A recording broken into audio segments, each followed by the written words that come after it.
They say 3 sweltering days in July of 1863 decided the fate of a nation. 3 days when the rolling hills of rural Pennsylvania became the crucible in which America's future was forged.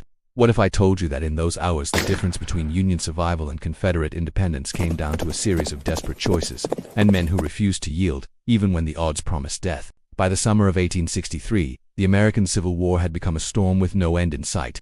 More than 2 years of bloodshed had stained the land from the Mississippi River to the Atlantic coast. Cities burned, families were torn apart, and the fields of Virginia had been plowed more by cannon shot than by farmers' hands. In the east, the Confederate Army of Northern Virginia had earned a fearsome reputation, commanded by General Robert E. Lee, a man whose name carried the weight of legend. Under pressure unshakably confident and adored by his men, Lee had outmaneuvered the Union time and again, turning what seemed like certain defeats into improbable victories.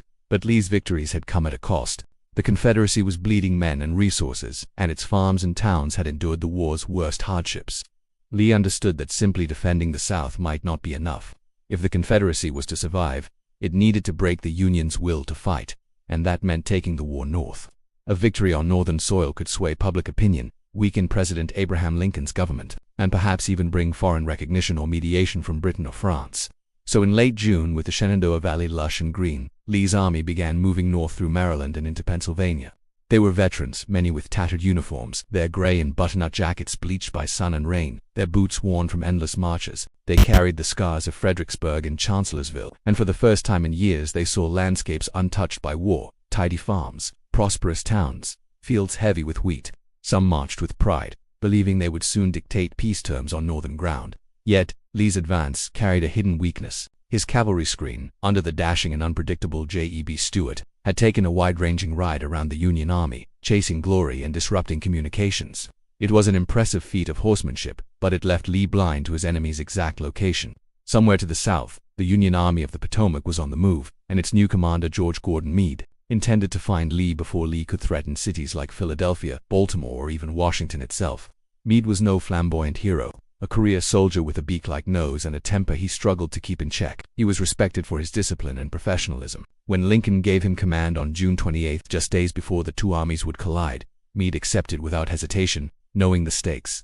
His orders were clear: stop Lee, whatever it took. The stage for the coming battle was not chosen by either commander. Gettysburg was a modest Pennsylvania town, known mainly for the roads that crossed there. 10 roads converged like spokes on a wheel, making it a natural meeting point.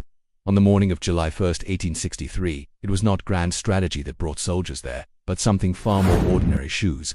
Confederate Brigadier General Henry Hett had heard that a stock of them could be found in Gettysburg, and he sent his men to investigate. What they found instead was Union cavalry. Brigadier General John Buford, a seasoned cavalry officer with keen instincts, had arrived the day before. Riding through the fields west of town, Buford saw at once what was at stake. The ridges and hills south of Gettysburg offered superb defensive ground. If the Union Army could occupy them, it could force Lee to attack uphill, a costly proposition. But if the Confederates seized those heights first, the Union would be fighting from a position of weakness.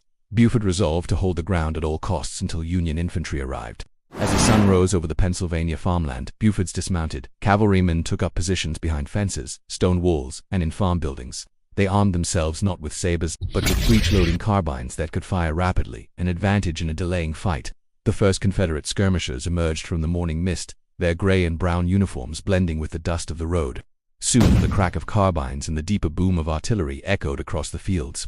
For hours, Buford's men fought a stubborn defense, trading ground for time. From his vantage point atop a Lutheran seminary cupola, Buford scanned the horizon, searching for the telltale glint of bayonets.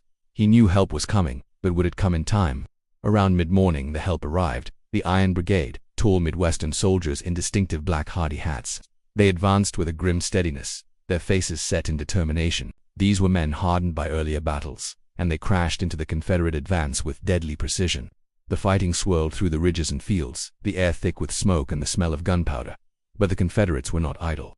More brigades poured onto the field, including veterans under generals like Dorsey Pender. They pressed hard against the Union lines, pushing the defenders back step by bloody step. Civilians in Gettysburg huddled in basements, listening to the roar of battle growing closer. By afternoon, Union forces were falling back through the town itself, firing from windows and doorways, fighting for every street.